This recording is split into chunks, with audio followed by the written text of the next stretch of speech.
bonjour et bienvenue sur votre site préféré, 1J4 Cadence infopromo.com. Je suis votre présentatrice Sandrine Bala. Ici, nous sommes à Paris. Et avec qui? Et avec le pasteur Daclo, bien sûr. Mais avant de continuer, j'aimerais remercier Médine Sandra, Papa Blanchard, Maman Néné, Prophète Luc, qui a eu la révélation de 1J4 Cadence Info Promo depuis déjà 2014. Hein. Ça ne date pas de 2017, ça fait déjà un bon bout de temps. Hein. Et bientôt, vous verrez son émission. J'aimerais aussi remercier La Main d'Or, Judith Médine, qui ont créé l'entreprise Unis pour la Victoire de décoration. J'aimerais remercier Mapassi qui est à Chartres, Kakina Chodo, Ma Sylvie Mboissi. J'aimerais remercier aussi Zina Koussou, Mireille Sompé, Thérèse Queen, vous êtes nombreux. Hein. Ne vous frustrez pas si je n'annonce pas votre nom, mais sachez que je vous remercie vraiment pour les partages, les commentaires, vos encouragements. Vraiment, nous sommes en 2017. Je vous remercie vraiment pour la confiance que vous m'accordez et vraiment, je suis vraiment touchée pour la confiance que vous me donnez. Et maintenant, nous allons parler d'un autre sujet, un sujet que vous connaissez vraiment très bien, hein. C'est le sujet de l'Église. L'Église, oui, l'Église. Le pasteur Daclo que j'ai à côté de moi va vous expliciter ce qu'est l'Église. Bonjour, pasteur Daclo. Bonjour, ma bien-aimée Sandrine Mbala. Comment allez-vous? Oui, je me porte bien. Maman Motondo, comment elle va? Elle va bien, mon épouse, ma chérie, bisous. Que le Seigneur te bénisse, la grande dame, la femme d'excellence. Je t'aime bien, l'Église t'aime bien, Sandrine Bala t'aime bien. Ça, c'est un modèle à suivre. L'amour, l'amour, l'amour, même de loin, l'amour demeure toujours. Pasteur Daclo, nous allons passer à ce sujet qui est l'Église. Dites-moi, pasteur Daclo, qu'est-ce qu'une Église? Ok, que le Seigneur te bénisse, c'est une belle question. Je bénis aussi les téléspectateurs. Tout le monde qui sont branchés jusque-là sur 1J4 Info Promo. Que le Seigneur vous bénisse. Vous aurez de bonnes choses ce soir-là. Et vous êtes les meilleurs parce que vous avez choisi aussi le meilleur. L'Église, ma bien-aimée, l'Église a beaucoup de compréhension. On peut comprendre l'Église à une dimension spirituelle, à une dimension prophétique, à une dimension naturelle comme ça aussi physique, mais en réalité je crois que ta question c'est dans la dimension spirituelle. Donc l'Église est dans la dimension physique comme ça, et cela veut dire qu'une assemblée de gens, une assemblée de personnes, une assemblée d'individus qui se réunissent pour un but. Donc c'est ça qu'on appelle l'Église, c'est ça qu'on a appelé l'Église dans le temps. Donc les Grecs, les Hébreux et tout le monde dans des langues anciennes qui étaient utilisées, on parle aussi d'Ecclésia. Donc Ecclésia qui était une assemblée, même des politiques qui se réunissaient pour peut-être trancher des problèmes. Donc, on les appelait Ecclésia. Alors dans notre temps aujourd'hui par rapport à la foi chrétienne, nous avons ce qu'on appelle l'Église. Et le Seigneur Jésus-Christ aussi a voulu former une église, donc une assemblée. C'est pourquoi il a dit à Pierre, donc sur toi Pierre, je bâtirai mon église. Alors, parce qu'on parle de bâtir l'église, les gens voient les bâtiments, peut-être devaient bâtir ou construire. Mais le Seigneur parlait d'une église spirituelle. Alors pourquoi se réunir en assemblée alors? Se réunir en assemblée, c'est juste une vision aussi qui est spirituelle, qui est aussi prophétique. Donc c'est juste pour former une famille spirituelle. Parce qu'aujourd'hui, la bonne nouvelle a un objectif. La bonne nouvelle a un but. Donc de faire une famille jusqu'à la rencontre du Seigneur. Pour une famille, une grande famille. Donc c'est pour faire un royaume. Alors le royaume doit commencer sur terre. Le royaume doit commencer sur terre. Et ce qui sera bâti sur la terre, c'est ce qui sera spirituel dans la gloire de Dieu. Donc alors ce royaume doit commencer par des familles, et par des vies personnelles, par des familles, et jusqu'à grandir, à former les royaumes. Donc, la famille que vous parlez, c'est la famille entre frères et sœurs en Christ ou frères et sœurs dans la famille de sang? Et si nous parlons de l'Église, et nous disons que l'Église c'est aussi une famille, donc une assemblée. Donc l'Église en réalité, il a aussi trois dimensions que je peux expliquer. Il y a la dimension universelle, il y a aussi la dimension locale et aussi la dimension individuelle. Donc parce qu'on dit que ton corps c'est le temple du Saint-Esprit. Cela veut dire que c'est l'église du Saint-Esprit. Donc l'église dans la vision du bâtiment. Donc ton corps c'est le bâtiment où la gloire de Dieu est manifestée, où Dieu peut venir habiter. Donc c'est le tabernacle de Dieu, ton corps à toi. Alors quand les gens se réunissent, ils forment une ecclésia. Donc c'est ce qu'on appelle l'église locale, qui est aussi utile dans la vision de l'évangile. Quelle est son importance, pasteur Daka? Ah oui, donc je crois que toi tu mets ton accent sur l'église locale. L'église bâtiment. Il n'y a pas d'église bâtiment. Bon, l'église, l'assemblée où se réunissent les frères et sœurs, où on prie, où il y a les offrandes et la Sainte Seine. Ok, ça c'est l'église locale, une famille chrétienne qui se prépare déjà ici-bas. Donc c'est cette famille chrétienne que le Seigneur a besoin pour la gloire du royaume, pour le royaume. Alors, il y a beaucoup peut-être d'incompréhension ou beaucoup aussi de faux enseignements qui est en train de circuler et partout concernant l'église locale. Il y a de ceux qui disent que l'église locale n'existe pas, ne peut pas exister. Moi, je crois que l'église locale doit d'exister parce que le ministère pastoral doit s'exercer dans l'église locale. Sinon, si l'église locale n'existe pas, il n'y aura pas aussi le ministère pastoral en exercice. Parce que tout le ministère doit s'exercer. Le prophète doit exercer son ministère, l'évangéliste doit exercer son ministère, l'apôtre doit exercer son ministère, et les pasteurs, lui, exercent les ministères dans l'assemblée des saints. Donc un regroupement, un groupe de gens, un groupe d'individus, un groupe de frères, qui forment une église, qui se réunissent, qui ont le même programme, une même vision de foi. Donc ça c'est la réponse à la question que je voulais vous poser, qui était celle-ci, étant le temple du Saint-Esprit, oui, ayant en nous donc notre relation personnelle avec Dieu, oui, il est inutile pour certains qui disent que comme on est le temple du Saint-Esprit, nous sommes l'église de Dieu en nous-mêmes, c'est pas la peine d'aller à l'église parce que déjà, ils sont déjà déçus par tout ce qui se passe, tous les désordres qui se passent dans les églises. Donc ils se disent, bon, maintenant je reste à la maison, tant que je suis le temple de Dieu, donc c'est bon. Ok, si tu lis bien le livre d'Apocalypse au début, là où le Seigneur Dieu parle aux églises, il parle aux églises, il parle aux anges des églises. Ces églises existaient. Et ces églises n'étaient pas des synagogues. Ces églises n'étaient pas des synagogues, ces églises n'étaient pas des bâtiments. Mais c'était des assemblées de saints qui existaient en Asie. Où on parle de cette église qui existait en Asie. Donc le Seigneur parlait d'une église à une autre. À chaque église, il y avait une réprimande et un encouragement. Alors, l'église sur la terre n'est pas parfaite, mais il tend vers la perfection.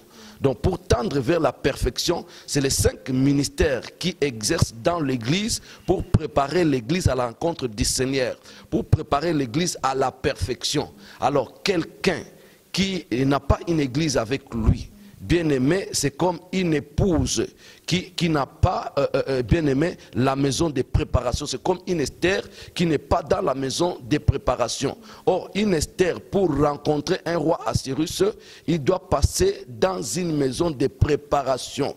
Donc, il doit rencontrer les eunuques qui vont le conduire, qui vont le guider, comment se préparer pour la rencontre du roi. Alors tous ces enseignements, par exemple, du livre d'Esther, c'est pratiquement, comme on dit, l'Ancien Testament, c'est un pédagogue.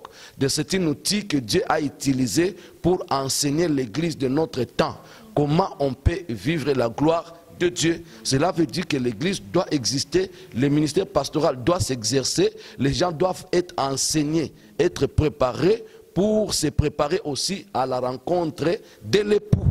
D'accord. Donc, qui est le Seigneur Jésus-Christ. Donc l'église locale, comme vous dites, c'est pour se préparer à la rencontre de l'époux. C'est ça. Quelle est son autre importance? Et l'église a beaucoup d'importance. D'ailleurs, c'est une famille. On doit d'abord être famille ici sur la terre. On doit avoir une famille spirituelle ici sur la terre. C'est pourquoi on présente l'église comme le corps de l'homme. Donc dans le corps de l'homme, il y a beaucoup de membres. Et tous ces membres-là doivent être attachés. Et tous ces membres-là doivent se soutenir l'un à l'autre. Donc c'est là aussi qu'on apprend l'amour. L'amour qui est la clé du royaume. Bon, l'amour qui est la clé de la porte du royaume. Donc on doit l'apprendre à l'église et l'exercer aussi à l'église avant de venir l'exercer dans le monde. Donc on doit d'abord l'apprendre à l'église, l'exercer à l'église, donc se soutenir à l'église. Et après on saura comment se soutenir aussi dans le monde. Donc l'église est là, bien aimé, c'est une source d'enseignement. L'église est là, c'est une maison de pain, où la parole de Dieu qui est annoncée là-bas tout le jour est comme la nourriture, le pain pour fortifier Israël pendant son passage dans le désert. Amen. Que Dieu soit béni. Pasteur Daclo, il y a encore des divergences dans les jours de culte, on va dire. Il y en a qui disent que le samedi, c'est le jour du Seigneur, et d'autres qui disent le dimanche. Alors, Pasteur Daclo, pouvez-vous nous préciser quel est le vrai jour où les enfants de Dieu doivent vraiment se réunir?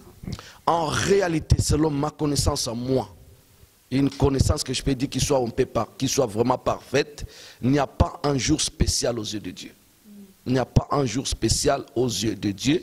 Mais Dieu, il a dit le 7e jour. Le 7e jour. Le 7e jour, c'était dans le temps. Lui, il a crié pendant 6 jours et le 7e jour, il se reposa.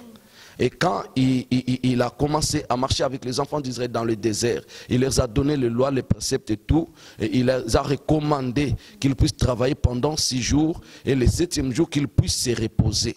Et maintenant, le 7e jour des repos de Dieu devrait s'accomplir un jour. Parce que si, par rapport à la révélation, donc, aux yeux de Dieu, donc 1000 ans c'est comme un jour. Et si nous pouvons dire qu'aujourd'hui nous sommes pendant le 7e jour et où nous sommes dans le 6e jour, nous attendons le 7e jour pour le repos. Donc le 7e jour qu'on a appelé le sabbat dans la loi mosaïque. Alors le Seigneur Jésus, quand il était venu, est-ce qu'il nous a enseigné le 7e jour? Est-ce qu'il nous a enseigné le sabbat? Est-ce qu'il nous a dit de servir Dieu que le sabbat, de prier que le sabbat? En réalité, pas du tout. Parce que moi, ce que je comprends, moi, je dis que si aujourd'hui on parle du premier jour de la semaine, qui dans d'autres calendriers c'est le dimanche, donc la journée où on célèbre la résurrection de Christ, donc le jour où il a laissé la tombe vide, donc le premier jour de la semaine, le dimanche. Alors si tout le monde se convenu que non, cette journée là soit fériée pour laisser les chrétiens d'aller adorer, et je vois pas mal, je vois pas pourquoi condamner ceux qui ont donné le dimanche en offrande. Parce qu'aujourd'hui, le monde peut se bouleverser pour dire qu'on va travailler tous les jours. On n'a pas une journée de repos. Que chacun cherche sa journée de repos. Bien aimé, si on me donne la journée de mercredi comme jour de repos, oh, je sanctifierai l'Éternel. Je prierai l'Éternel. Bien sûr qu'il y a aussi ceux les adventistes qui parlent du 7e jour comme samedi. Pour eux, c'est le jour du repos. Bien aimé, en réalité, il faut lire dans le livre de Galates, chapitre 4, où la parole de Dieu, la révélation, nous dit de ne pas aussi tenir compte encore des lignes, des jours et des fêtes. Donc ce n'est plus le temps. Donc toutes ces choses-là n'ont plus de l'importance. Parce qu'en ce temps où nous sommes en train d'adorer Dieu en esprit et en vérité. C'est pourquoi lui-même, le Seigneur Jésus, il pouvait faire ce que les Juifs ne faisaient pas le jour du sabbat. Pour dire que le véritable sabbat, c'est lui-même Jésus-Christ. Si tu as Christ en toi, bien-aimé, tu as déjà le repos. Nous, on a choisi le premier jour de la semaine qui est le dimanche, c'est juste parce que pour célébrer sa résurrection. Et parce que le monde aussi nous l'a donné comme une journée fériée. Mais s'ils avaient dit que c'est mercredi qui est férié, bien aimé, nous allons changer. D'accord, merci Pasteur Daclo. Donc ce que vous voulez expliquer, c'est que pour le sabbat, il n'y a pas de jour précis selon vous, et que c'est tous les jours en fait. J'ai dit que le sabbat c'est la loi. Donc nous chrétiens, qui adorons en esprit et en vérité, nous n'avons plus à observer les jours, ni les fêtes. Aucune fête à observer, aucun journée à observer, et aucun mois à observer. Parce qu'en Israël, il y avait les semaines sabbatiques. Donc 7 semaines après, les 7e semaine, vous devez vous reposer. Et cette année, les 7e année, il faut donner le repos aux animaux, le repos aux champs, le repos à beaucoup de choses. Alors si nous allons entrer dans toutes ces choses-là, donc on aura aussi à observer les années sabbatiques. Tu travailles pendant 7 ans, et les 7e année, tu ne travailles pas, qui peut le faire? Alors pourquoi si on n'observe pas les années sabbatiques, qu'on puisse observer les jours sabbatiques? Non. Notre sabbat, c'est le Christ qui demeure en nous. Christ en moi, l'espérance de la gloire. Donc je le glorifie tout le jour. Donc je me sens dans le tabernacle tout le jour. Je me sens dans le temple tout le jour. Parce qu'il a dit qu'il nous a fait un royaume des sacrificateurs. Donc des rois et des sacrificateurs. Donc nous sommes des David et des Aaron. Donc nous avons droit à l'autorité et au pouvoir divin. Donc nous avons droit de régner ici sur la terre, de chasser les démons même les jours, même les premiers jours de la semaine, même le troisième jour de la semaine, d'adorer n'importe où nous sommes. Donc nous n'allons pas attendre que le septième jour de la semaine pour adorer. Non, ça c'était la loi. L'heure est arrivée, il est déjà arrivé, où les vrais adorateurs adoreront le Père en esprit et en vérité. Merci, pasteur Daclos. Cette question-là, la suivante, qui est donc, pourquoi y a-t-il tant de différences entre, dans les interprétations des versets bibliques? Ok, en réalité, je peux dire, ma soeur, l'interprétation de l'écriture, à des fois, ça dépend aussi du temps et des circonstances. Ça, dans l'originalité. Mais ça dépend aussi des intérêts personnels des hommes prédicateurs. Ah oui, parce que, surtout. Oui, parce qu'il a intérêt à quelque chose. Et il va changer son interprétation. Donc hier, parce qu'il n'avait qu'une seule femme, et aujourd'hui il a trouvé une autre femme, il veut en avoir deux. Alors il change l'interprétation, il traduit autrement la parole de Dieu. Mais ça enduit les chrétiens dans l'erreur. Hier, parce qu'il n'avait pas du goût de l'alcool. Mais aujourd'hui, parce qu'il a du goût de l'alcool, alors il va changer l'interprétation selon son intérêt. Voilà, aujourd'hui, c'est beaucoup plus les intérêts des hommes. Alors, si moi, je comprends que cet homme prêche cette parole de cette manière, à cause de son intérêt, alors je ne serai pas derrière une telle personne. Mais beaucoup de chrétiens ne comprennent toujours pas qu'ils sont bernés par le serviteur. Il faut faire très attention si vous êtes chrétien et vous ne comprenez pas les choses de Dieu. Parce que dans ce domaine, il y a aussi le mystère de l'élection. Beaucoup sont appelés, peu sont élus. Quand le Seigneur a dit que dans l'église de Dieu, il a donné l'image d'un champ, d'un roi qui a planté son champ, et le matin, ses serviteurs sont venus lui dire qu'on a trouvé aussi l'ivraie dans ton champ. Donc il y a l'ivraie et le blé. Alors dans ton champ, qu'est-ce que nous allons faire? Est-ce que permettez-nous d'aller et de soucher l'ivraie pour donner la place à l'ivraie? Mais le maître du champ a dit, laissez l'ivraie croître ensemble avec le blé. Donc aujourd'hui, quand nous sommes dans l'église aujourd'hui, où nous sommes dans l'église aujourd'hui, il y a l'ivraie et le blé qui est en train de croître ensemble. Mais il faut que chacun de nous sache son vraie identité.